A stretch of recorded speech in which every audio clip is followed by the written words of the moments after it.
Meu nome é Renato Ferretti. Sou fotógrafo de medicina forense há 26 anos, com mais de 12 mil registros documentais em 3 países e no catálogo de 4 universidades europeias.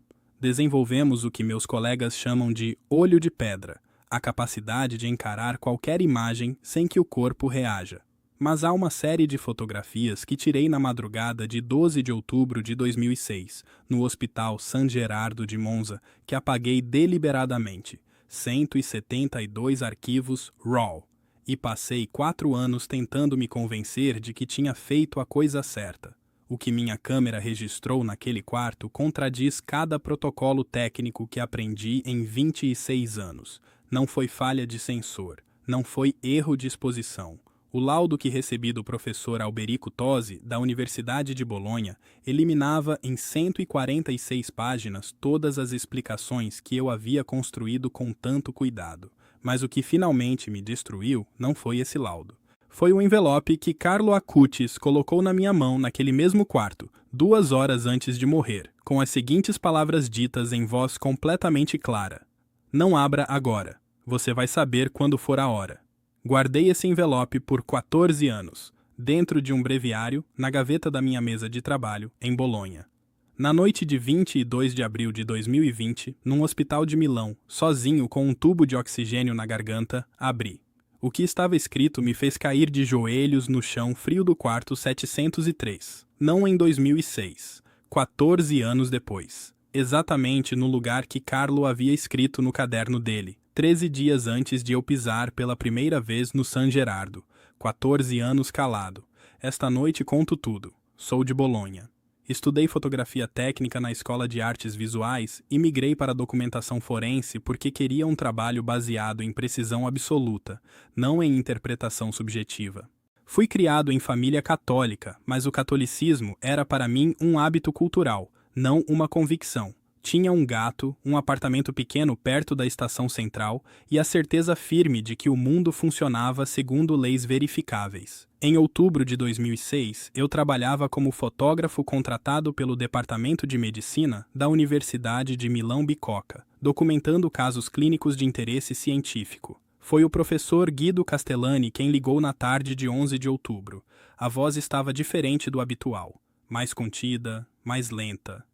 "Ferretti, tem um paciente no San Gerardo que precisa de documentação. Caso de leucemia, 15 anos. Vai ser importante."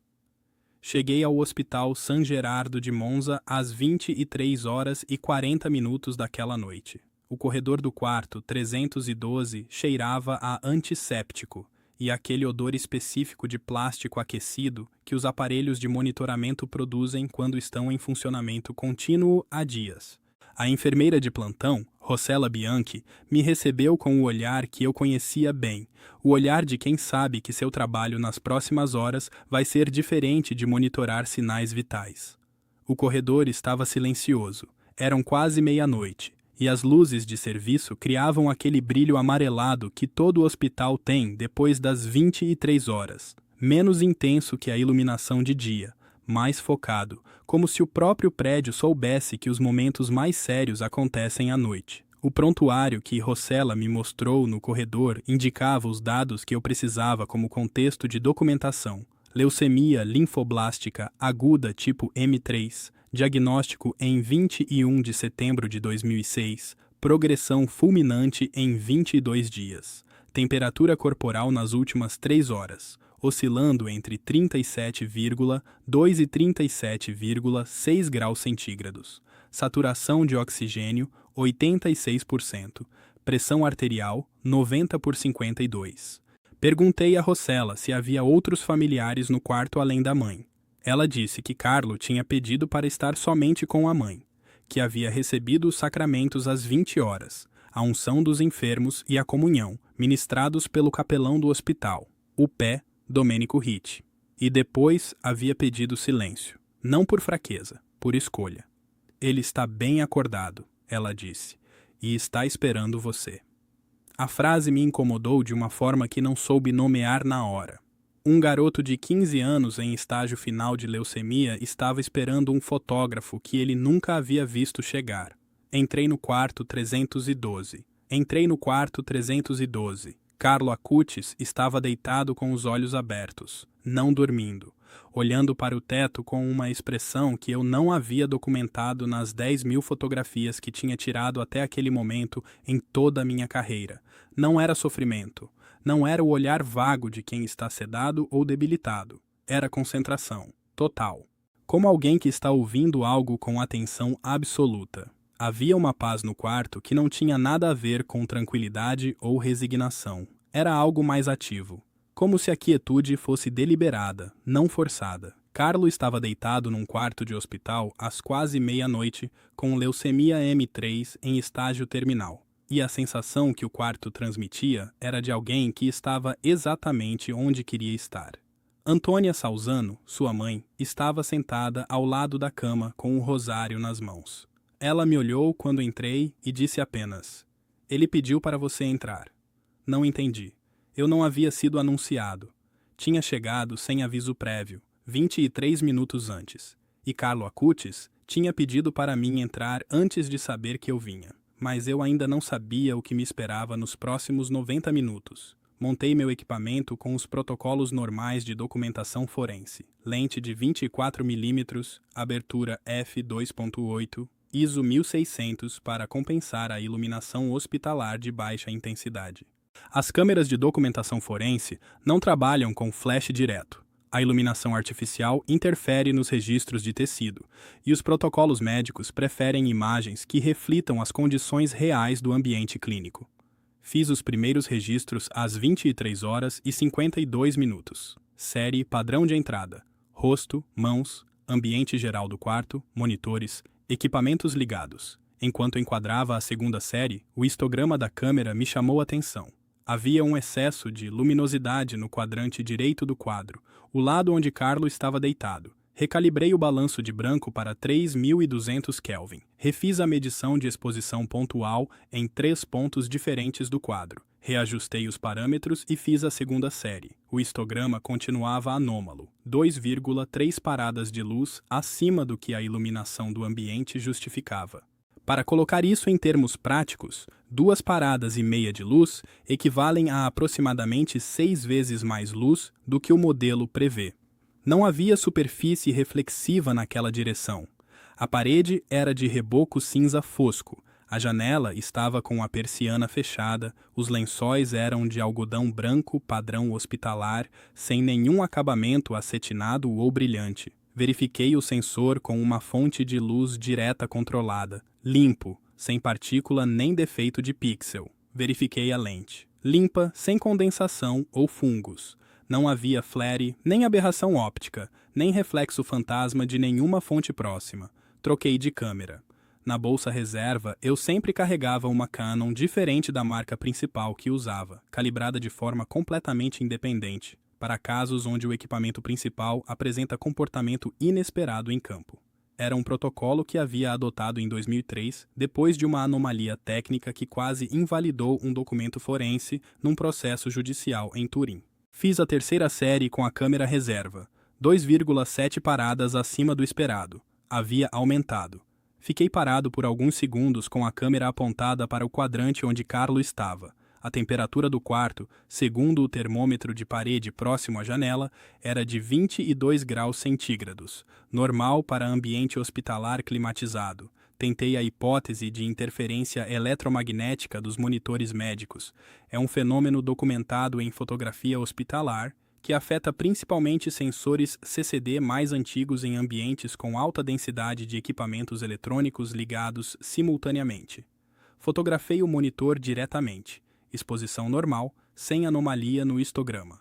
Fotografei a parede oposta ao leito. Exposição normal. Voltei para Carlo. 2,7 paradas de excesso de luz. Estável, como se a fonte fosse constante e não pulsante. Nenhum monitor médico cria uma fonte estável de luz não pulsante invisível ao olho humano. Eu sabia disso. Mas continuar tentando explicar dentro dos instrumentos que conhecia parecia o único movimento possível. Então, Carlo me olhou. Não girou a cabeça devagar, como fazem os pacientes com fraqueza muscular avançada. Virou o rosto para mim com um movimento completamente normal para uma pessoa em plena saúde, e disse: Você está tentando entender o que a câmera está vendo. Não era uma pergunta. Era uma afirmação dita com a tranquilidade de quem está descrevendo algo que já sabe. Respondi que havia uma anomalia de exposição que eu não conseguia justificar tecnicamente. Carlo disse: "Eu sei." Ficou em silêncio por alguns segundos. Antônia continuava com o rosário nas mãos, sem fazer nenhum comentário, como se aquela conversa fosse parte natural da noite. Então, Carlo pediu que eu me aproximasse. Tirou de debaixo do lençol um envelope branco, sem nenhuma inscrição na frente, sem endereço, sem nome escrito. Colocou na minha mão com um gesto firme. As pontas dos dedos dele estavam frias, a temperatura de extremidades que os prontuários de leucemia M3 avançada descrevem como indicador de circulação comprometida nos membros, mas a pressão dos dedos sobre a minha mão era nítida e deliberada. Não a pressão de alguém fraco, a pressão de alguém que está passando algo importante. "Não abra agora", ele disse, com a voz completamente clara. "Você vai saber quando for a hora." Guardei o envelope no bolso interno da jaqueta. Continuei fotografando. Às 0h22 de 12 de outubro de 2006, os monitores de Carlo Acutis registraram a sequência de alarmes que eu havia aprendido a reconhecer em anos de documentação clínica. A progressão específica que indica falência de múltiplos órgãos em paciente com leucemia M3 em estágio terminal. A Rossella entrou no quarto 35 segundos depois. O Dr. Piero Marti, médico plantonista, entrou logo após. Confirmou o óbito a 0h36. Leucemia fulminante tipo M3, 15 anos e 162 dias de vida. Continuei fotografando por protocolo. Era o meu trabalho. Na primeira série pós-óbito, a anomalia de luminosidade havia desaparecido completamente. Exposição normal em todos os quadrantes do enquadramento. Histograma perfeitamente equilibrado. As mesmas duas câmeras, no mesmo quarto, com a mesma iluminação hospitalar de 22 graus e a mesma persiana fechada, funcionando exatamente dentro dos parâmetros que deveriam funcionar desde o início. O excesso de 2,7 paradas de luz existia enquanto Carlo Acutis estava vivo. Desapareceu no momento exato em que parou de respirar. Sem transição, sem gradação. Antes, 2,7 paradas de excesso. Depois, 0. Fiquei parado no meio do quarto olhando o histograma da câmera. Rossella teve que me chamar pelo nome 2 vezes antes de eu sair, mas o que descobri depois foi ainda mais inexplicável. E se você está acompanhando este testemunho agora, peço que se inscreva no canal antes de continuar, porque o que vem a seguir é onde tudo começa a se conectar de uma forma que, em 26 anos de trabalho forense, eu nunca havia visto. Cheguei ao apartamento próximo das 4 da manhã. Liguei o computador, abri os arquivos RAW no software de revelação e comecei a análise técnica sistemática. Sempre processo os dados antes de deixar qualquer reação entrar. É o hábito de 2 décadas e meia que me havia permitido documentar o que documento sem carregar cada caso comigo. Os metadados EXIF confirmaram cada detalhe que os histogramas mostravam nas câmeras. Primeira câmera, segunda série, registrada às 23h58. ISO 1600. Abertura f2.8. Velocidade de obturador 1,60 segundos. Luminosidade no quadrante direito. Excesso de 183% acima do valor calculado pelo modelo de exposição padrão para aquelas condições de iluminação. Fiz o cálculo reverso com a fórmula de fotometria que uso desde 1999. Para aquele excesso de 183% ser produzido pela iluminação hospitalar convencional, as lâmpadas fluorescentes do quarto 312 precisariam estar emitindo 3,4 vezes mais luz do que qualquer lâmpada fluorescente de uso hospitalar aprovada pela norma europeia, EN 12406-1 é capaz de emitir. Isso não é uma margem de erro.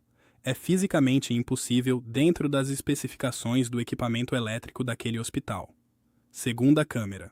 A Canon reserva. Terceira série. 191% de excesso. Ainda maior do que na câmera principal.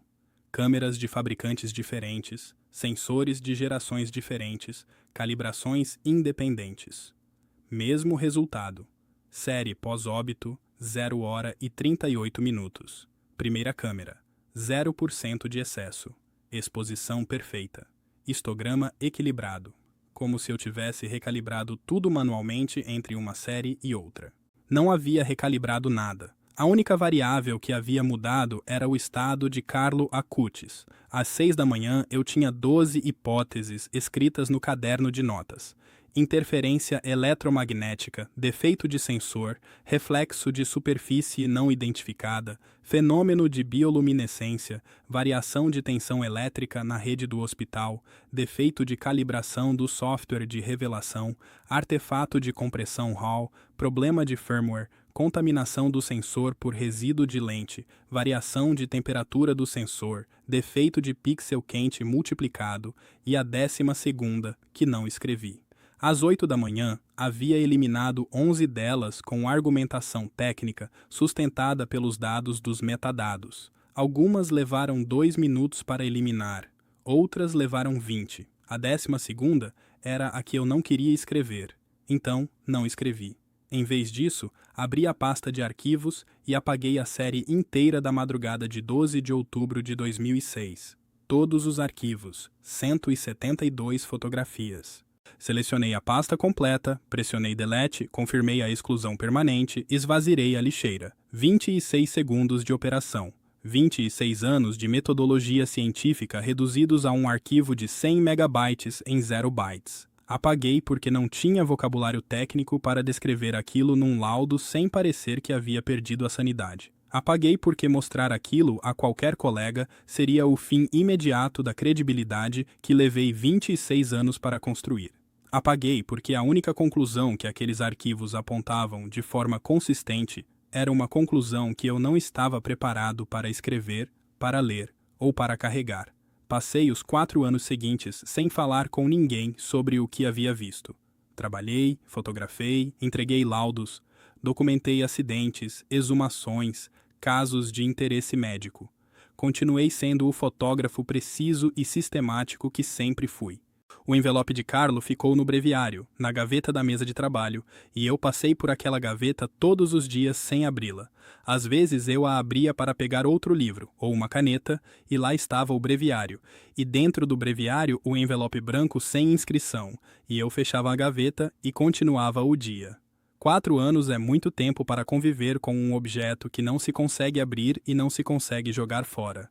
É o tempo suficiente para construir uma quantidade razoável de autoilusão sobre por que aquilo ainda está onde está. Eu dizia a mim mesmo que era irrelevante, que havia sido um gesto de um garoto doente que não significava nada particular, que o envelope provavelmente estava em branco, ou continha algo que não tinha relação alguma com o que eu havia vivido naquela noite. Mas é aqui que tudo muda, porque o que descobri depois foi ainda mais inexplicável. Em janeiro de 2008, recebi um telefonema de um pesquisador que eu não conhecia, Dr. Filippo Reni, do Departamento de Física Aplicada da Universidade de Bolonha. Ele conduzia uma revisão independente de registros fotográficos hospitalares com anomalias de exposição não justificadas, e o meu nome havia aparecido num banco de dados de documentação clínica da Universidade de Milão Bicocca. Perguntou diretamente se eu havia registrado algo incomum no Hospital San Gerardo de Monza em outubro de 2006. Disse que não, mas o Dr. Reni continuou ligando. 4 vezes em 6 meses, com crescente detalhamento das informações que ele já possuía independentemente de mim. Na segunda ligação, em março de 2008, ele perguntou se eu havia trocado de câmera durante a sessão. Na terceira, em maio, perguntou especificamente pela série feita após o óbito. Na quarta, em junho, perguntou quanto tempo eu havia ficado no quarto depois que o médico confirmou a morte. Ele sabia o nome da enfermeira de plantão, sabia o nome do médico plantonista. Havia feito o trabalho sem mim. Na quinta ligação, em julho de 2008, ele mencionou o nome Carlo Acutis. Concordei em me encontrar.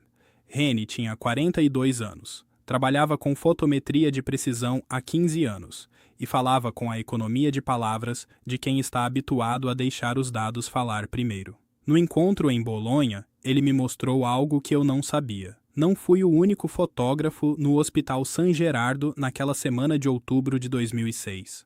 Uma fotojornalista freelance chamada Marta Conte havia fotografado Carlo em 8 de outubro, 3 dias antes de eu chegar, para uma matéria sobre voluntariado juvenil católico na Diocese de Milão, que nunca foi publicada.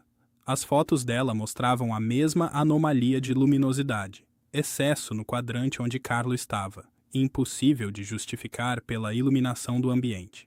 Marta Conte havia tentado a mesma série de explicações técnicas que eu havia tentado, mas não havia apagado os arquivos. Reni me mostrou a análise comparativa dos metadados das duas câmeras. Na câmera de Marta Conte, em 8 de outubro, às 14 horas e 15 minutos, excesso de 147%. Na minha câmera principal, em 11 de outubro, às 23 horas e 58 minutos, 183%. Na minha câmera reserva, mesma data e horário, 191%. 3 câmeras independentes, 2 fotógrafos sem nenhum contato entre si, 4 dias de intervalo. E o excesso de luminosidade crescia progressivamente, 147, 183, 191, como se seguisse uma progressão com lógica interna que nenhum dos dois sabia nomear. Reni disse algo que ficou na minha cabeça por meses. Em física, quando uma anomalia mensurável cresce de forma consistente em medições independentes conduzidas com instrumentos de fabricantes distintos, ela não é uma anomalia, é um fenômeno. E fenômenos têm causa, mesmo que a causa ainda não tenha nome. Perguntei a ele o que era a causa. Ele disse que não sabia, mas havia encaminhado os dados ao professor Alberico Tosi, especialista em fotônica e fenômenos de emissão luminosa em tecido biológico da Universidade de Bolonha, com 28 anos de pesquisa publicada na área. O laudo seria entregue em 90 dias. O laudo chegou em outubro de 2008. 146 páginas com análise espectral completa, modelos de simulação de 5 variáveis, comparação com banco de dados de bioluminescência humana de Pop, Kobayashi e Gu, e revisão de 7 casos históricos de anomalias fotográficas em contexto clínico com documentação disponível. A conclusão estava no penúltimo parágrafo, escrita com a precisão de quem sabe que está redigindo algo sem precedente registrado.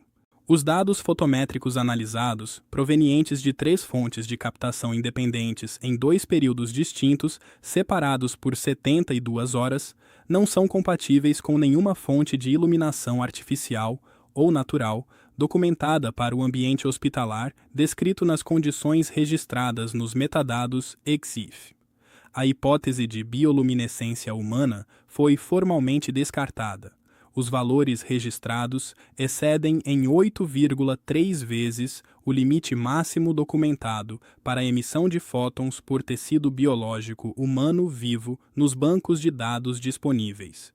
A hipótese de artefato instrumental foi descartada pela consistência dos dados entre câmeras de 2 fabricantes distintos operadas por 2 fotógrafos independentes. Nenhuma explicação dentro do escopo atual da física óptica é suficiente para descrever o fenômeno registrado nas 3 séries analisadas. Li aquela conclusão 11 vezes seguidas sem me mover da cadeira.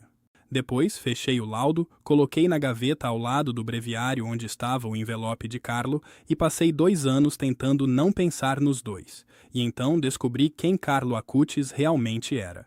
Em março de 2010, um colega meu chamado Sérgio Mancini, fotógrafo especializado em documentação de arte sacra para dioceses italianas, me enviou um link por e-mail com o assunto. Você precisa ver isso. Era a exposição itinerante que Carlo Acutis havia criado sobre os milagres eucarísticos. 166 casos documentados, de 36 países, apresentados com laudos médicos originais, datas exatas, nomes de hospitais, registros eclesiásticos e fotografias de cada evento. Um garoto de 15 anos havia construído aquilo, sozinho, aprendendo a programar para montar o sistema, com uma metodologia que qualquer pesquisador científico reconheceria como rigorosa. Comecei a pesquisar Carlo da maneira que sei pesquisar, sistematicamente, começando pelos registros verificáveis. Nasceu em 3 de maio de 1991, em Londres, de pais italianos. Cresceu em Milão.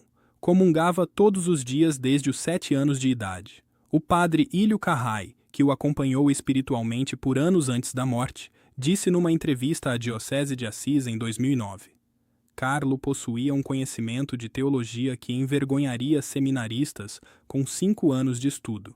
Mas ele nunca exibia isso. Simplesmente vivia o que sabia.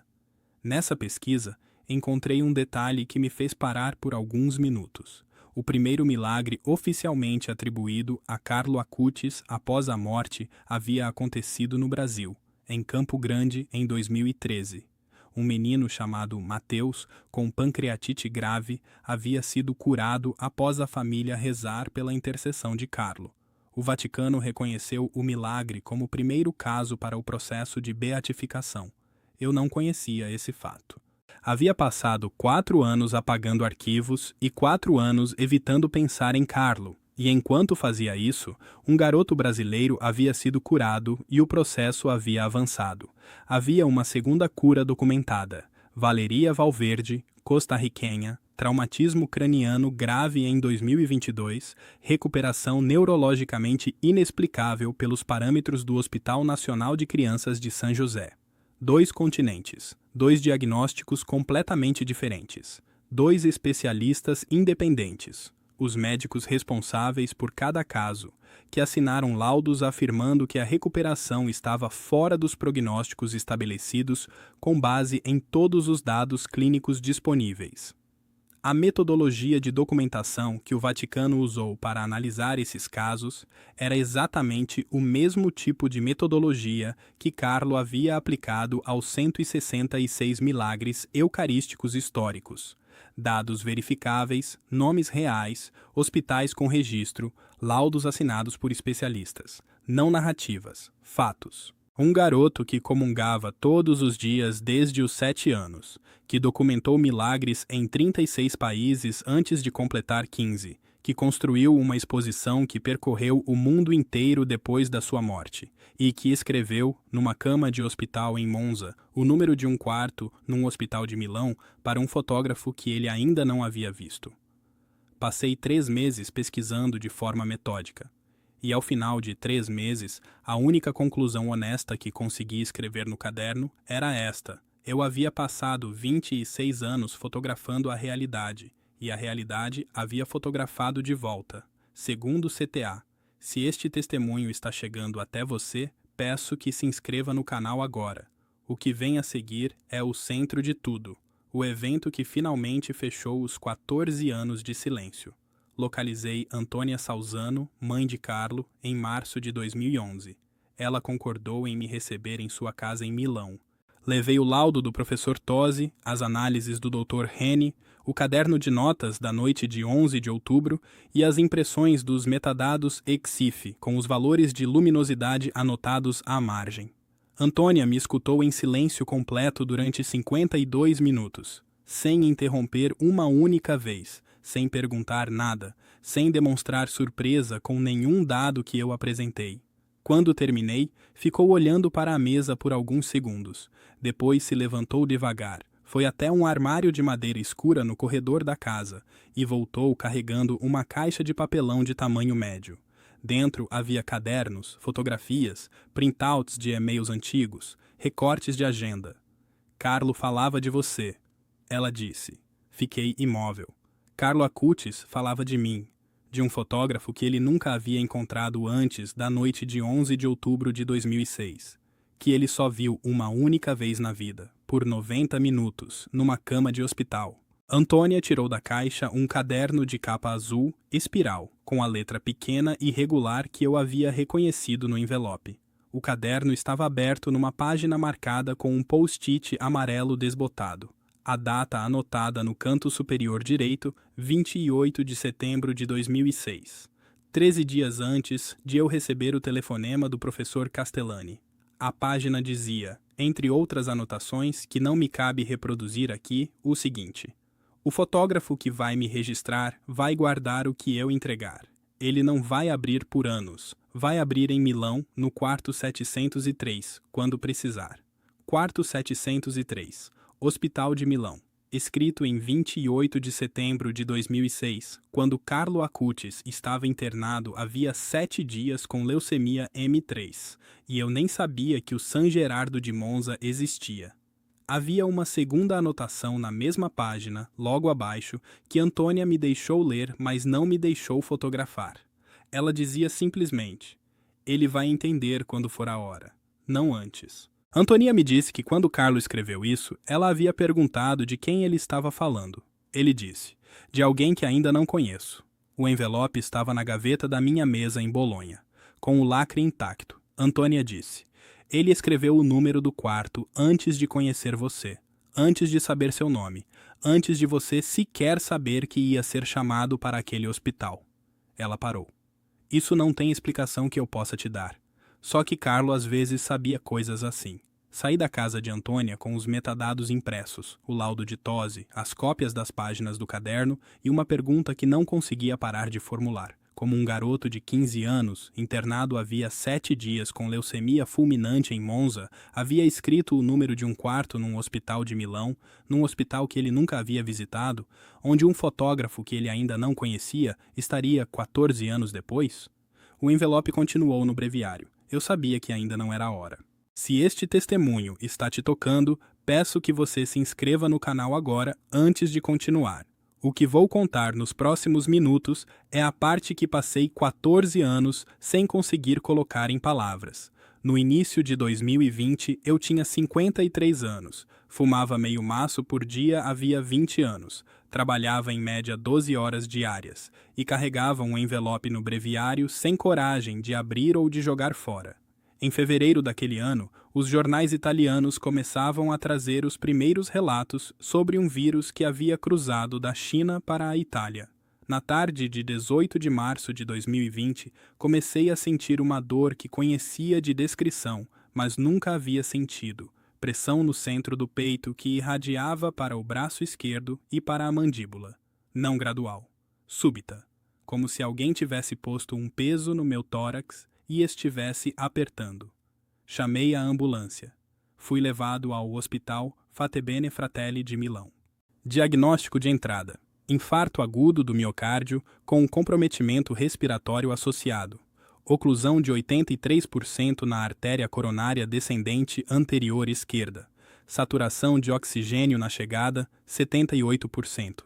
Pressão arterial, 95/60.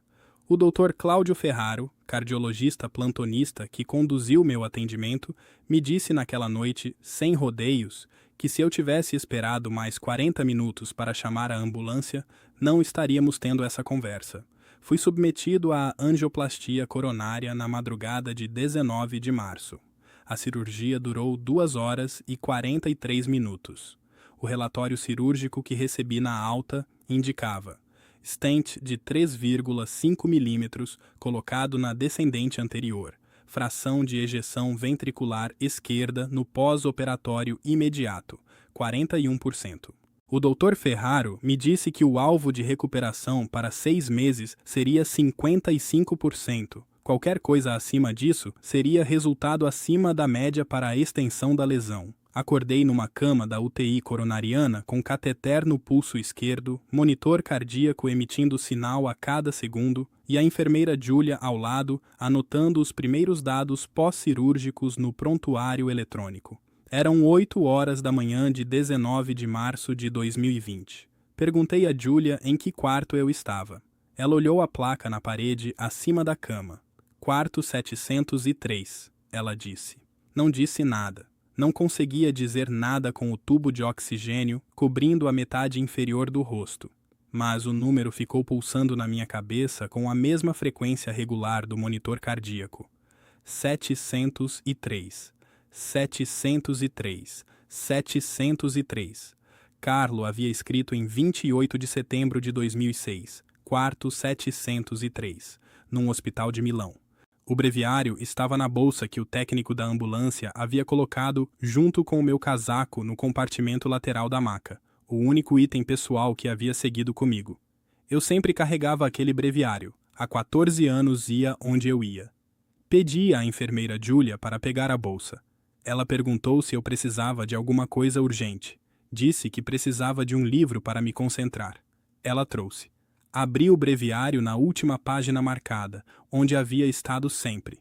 O envelope de Carlo estava exatamente onde estivera desde a madrugada de 12 de outubro de 2006, entre as páginas da semana de outubro, marcando o Salmo 118, com o lacre intacto, sem uma dobra diferente das dobras originais, sem uma mancha. Meus dedos tremiam, não só pelo pós-operatório. Abri o lacre do envelope com cuidado, como se abrir rápido pudesse mudar o que estava escrito dentro. Havia uma folha de papel dobrada em 3 partes.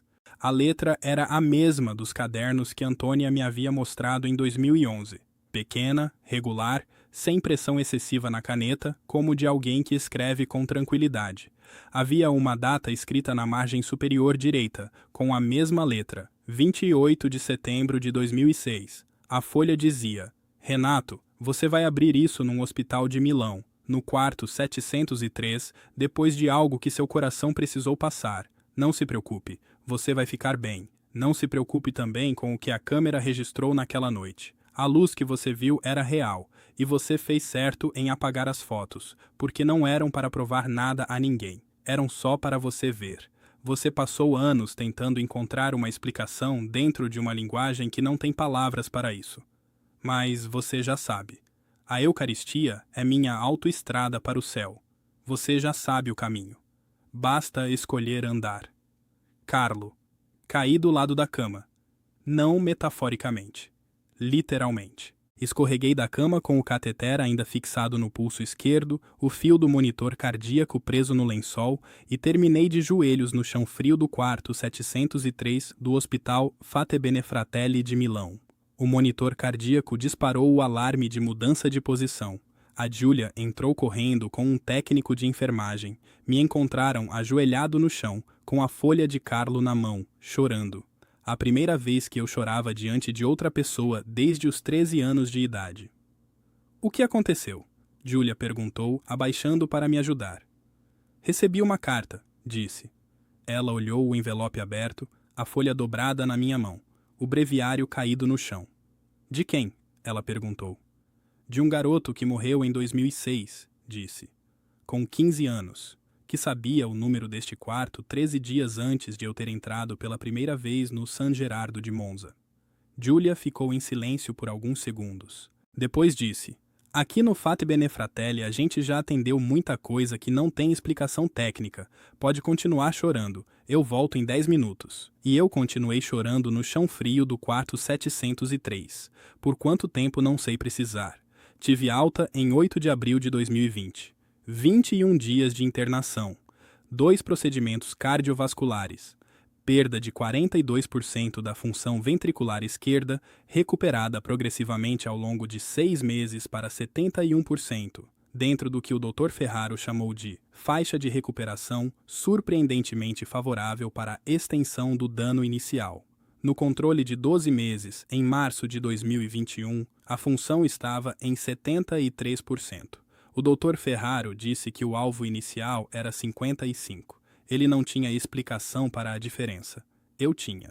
Naqueles 21 dias no Fatebenefratelli, com o tubo de oxigênio, o monitor cardíaco e a folha de Carlo na mesinha de cabeceira, tive mais tempo quieto do que havia tido nos últimos 15 anos somados.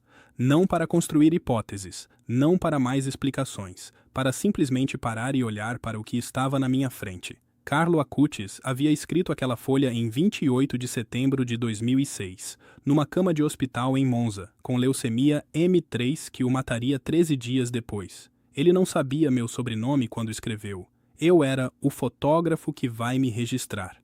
Mas sabia o número do quarto, sabia a cidade, e sabia que seria algo que meu coração precisava atravessar para estar pronto para ler. Carlo também havia escrito: você fez certo em apagar as fotos, porque não eram para provar nada a ninguém, eram só para você ver.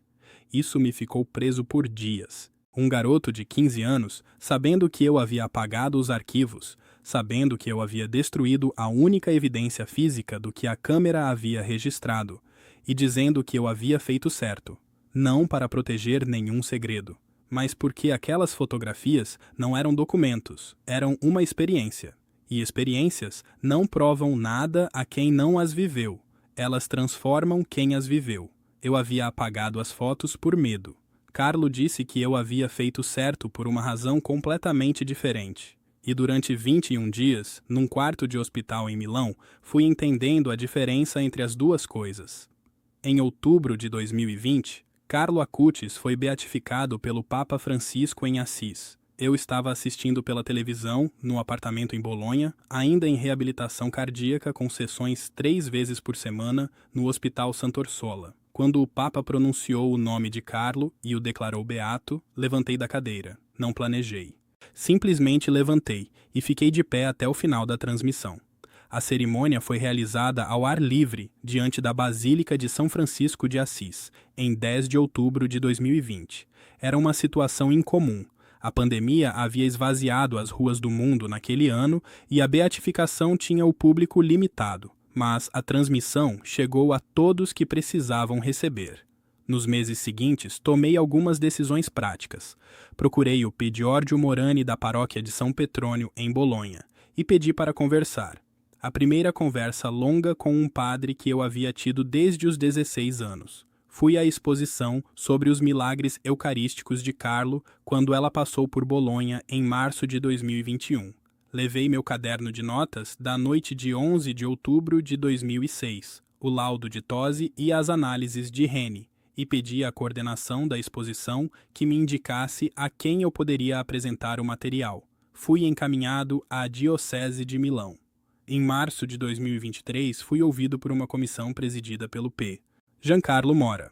Apresentei os metadados EXIF em impressão e em arquivo digital num notebook. Apresentei o laudo do professor Tosi, as análises do Dr. Reni, as cópias das páginas do caderno de Carlo, com data de 28 de setembro de 2006, o envelope original com o lacre aberto e a folha com a letra de Carlo e o extrato do prontuário do Fate Bene Fratelli com o número do quarto 703 e a data de entrada de 18 de março de 2020. A comissão levou 6 horas para revisar o material apresentado. Ao final, o Pé Giancarlo Mora se virou para mim e disse: "Você não precisava de 6 horas para saber o que é isso." Respondi: "Eu precisei de 14 anos." Houve um silêncio breve na sala. Depois, o P. Mora disse: "Às vezes é preciso 14 anos." Carlo sabia disso também. Em setembro de 2025, Carlo Acutis foi canonizado pelo Papa Leão XIV em Roma, durante o jubileu, no dia 7 de setembro. Eu estava lá. Viajei com um grupo de peregrinos de Bolonha, 32 pessoas, a maioria delas que nunca havia ido a Roma para uma canonização. Levei o breviário, levei a folha, não para apresentar a ninguém, simplesmente para ter junto. Quando o Papa Leão XIV pronunciou a canonização e o nome de Carlo Acutis foi anunciado santo da Igreja Católica, havia centenas de milhares de pessoas na Praça São Pedro sob o sol de setembro. Eu estava no setor dos peregrinos italianos, a aproximadamente 200 metros do altar, com o breviário no bolso interno da jaqueta, no mesmo lugar onde o envelope havia ficado por 14 anos. Não chorei, fiquei em silêncio, que é para mim a forma mais honesta de receber algo que ainda estou aprendendo a carregar. Existem coisas para as quais a metodologia científica é o instrumento errado, não porque a ciência esteja incorreta. A ciência é provavelmente o conjunto de ferramentas mais rigoroso que a humanidade desenvolveu para descrever a realidade física. Mas ela mede o que pode ser medido. E há dimensões da realidade que existem além das escalas que construímos. O professor Tosi escreveu em 146 páginas que o fenômeno registrado nas câmeras não pode ser explicado dentro do escopo atual da física óptica. Ele não disse que o fenômeno não existiu. Disse que não tem palavras para ele ainda. Há uma diferença enorme entre essas duas afirmações, e passei anos confundindo uma com a outra. Carlo Acutis nasceu em 3 de maio de 1991 e morreu em 12 de outubro de 2006. Viveu 15 anos.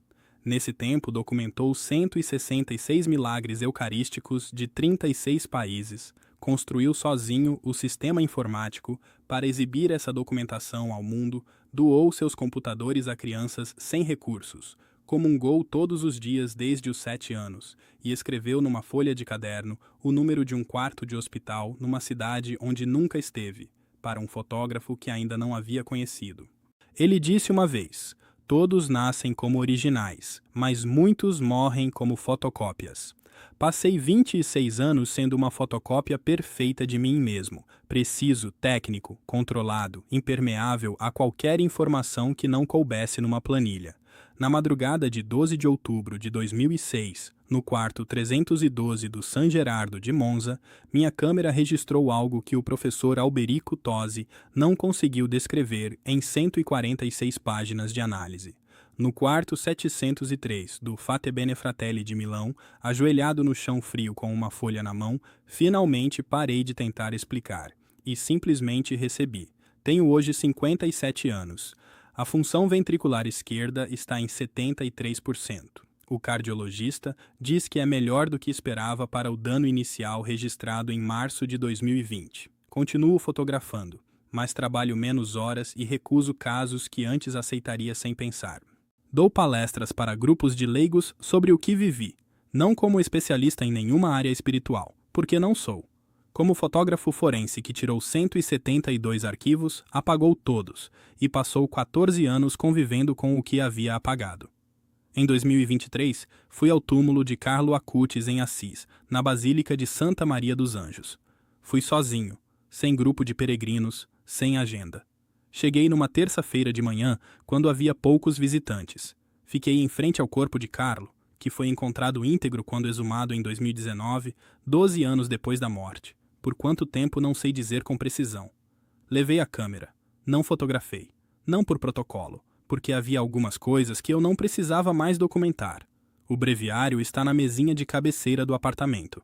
A folha de Carlo está dentro dele, na mesma dobra em 3 partes, entre as páginas da semana de outubro. O envelope aberto está junto. Não guardo por sentimentalismo. Guardo porque é um documento. O tipo de documento que 26 anos de fotografia forense me ensinou a tratar com cuidado. O tipo que conta uma história que os outros documentos sozinhos não conseguem contar completamente. A fotografia que apaguei em outubro de 2006 não existe mais nos discos rígidos, mas existe na memória, com uma nitidez que 20 anos de fotografias tiradas depois não conseguiram substituir. 2,7 paradas de excesso de luz. Num garoto de 15 anos, numa cama de hospital de Monza, à meia-noite. Carlo disse uma vez: a Eucaristia é minha autoestrada para o céu. Disse de muitas formas, em muitas situações, desde os 7 anos. Para mim, que construí toda a minha vida profissional ao redor da ideia de que só existe o que pode ser fotografado e medido, a frase que ficou foi a da carta. Você já sabe o caminho. Basta escolher andar. Estou andando, devagar, como um fotógrafo que ainda leva tempo para enquadrar antes de apertar o botão. Mas andando. Se este testemunho marcou você tanto quanto marcou a minha vida, peço que se inscreva no canal e compartilhe este vídeo com alguém que precise ouvi-lo. As pegadas do céu estão em toda parte, basta saber olhar.